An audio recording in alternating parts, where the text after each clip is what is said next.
नमस्कार दोस्तों। आज की हमारी टॉपिक है ग्रीनलैंड। जी हाँ, वही ग्रीनलैंड जो इस टाइम अमेरिका की नज़र में बिल्कुल गड़ गया है, बिल्कुल वेनेजुएला की तरह।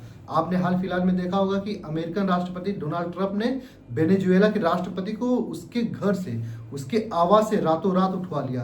तो दोस्तों, इसके बाद क्या ग्रीनलैंड पे अमेरिका क्या सच में चढ़ाई कर देगा?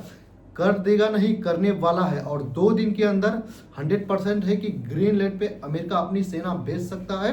किन के खिलाफ भेज सकता है? पूरे यूरोप के खिलाफ भेज सकता है।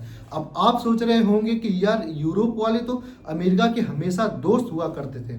लेकिन दोस्तों, वर्ल्ड ऑर्डर हमेशा चेंज होता रहता है, हमेशा बदलता रहता है। तो ये देखिए, अमेरिका इस समय एंटी इंडिया हो चुका है और इंडिया पे 25% टैरिफ जो आज भी थोपा हुआ है। उसके बाद रसिया से तो बहुत ज़्यादा टैरिफ लगाया हुआ है। उसके बाद चाइना से भी लगभग 50% टैरिफ एक खिला है अमेरिका। तो दोस्तों, अब यूरोप वाले उसके पिठलग्गू यानी उसके पपेट बन के जो घूम रहे थे, सोच रहे थे कि हम लोग मतलब नाटो अलायंस है, यूए मतलब यूरोपियन यूनियन के सदस्य हैं, तो अमेरिका तो हमारे कहने पे ही सब कुछ करेगा। लेकिन इस समय अमेरिका का जो डोनाल्ड ट्रंप है ना, एकदम बचकानी हरकत में आ गया है। जिस पे लगा रहा है, उसको अपना बना ले रहा है। ठीक है दोस्तों, अब ग्रीनलैंड की बात करते हैं।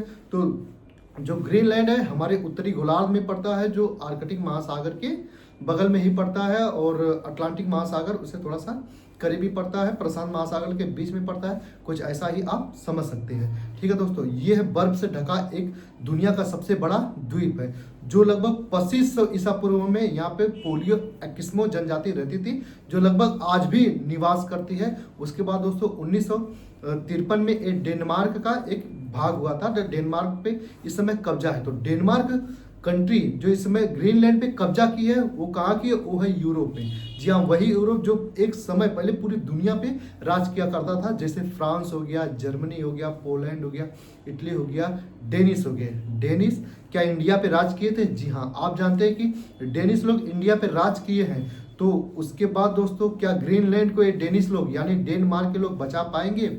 हमें तो नहीं लगता है बचा पाएंगे। क्योंकि दोस्तों, अभी हाल 1-2 दिन पहले हाल फिलहाल में आपने देखा होगा कि जो पूरा यूरोप है अपनी सेना ग्रीनलैंड में उतार चुका है। किसके खिलाफ? अमेरिका के खिलाफ। ऐसा लोग बोल नहीं रहे हैं, बस बोल रहे हैं कि एक्सरसाइज के लिए उतारा है, लेकिन अमेरिका यही मान रहा है। और उसके बाद दोस्तों 10% टैरिफ इंडिया पे तो डोनाल्ड ट्रंप ने 25% टैरिफ लगाया था, और यूरोप पे इस समय 10% टैरिफ थोप दिया है। और लोगों को बोला है कि अपनी सेना वापस नहीं बुलाई तो जून तक लगभग 50% टैरिफ झेलने को पड़ सकता है, मतलब यूरोप वालों को। अब देख लीजिए, जो लोग बोल रहे थे कि यार अमेरिका तो यूरोप पे चलता है, यूरोप अमेरिका पे चलता है, मतलब यूरोप अमेरिका एक ही है, लेकिन ऐसा नहीं है। ठीक है दोस्तों, इसीलिए इंडिया किसी के आगे कभी झुकता नहीं है। इतना मोदी को अमेरिका ने ट्रोल किया, किसी के आगे झुका? नहीं झुका। क्या जो पुतिन है वो किसी के आगे झुके?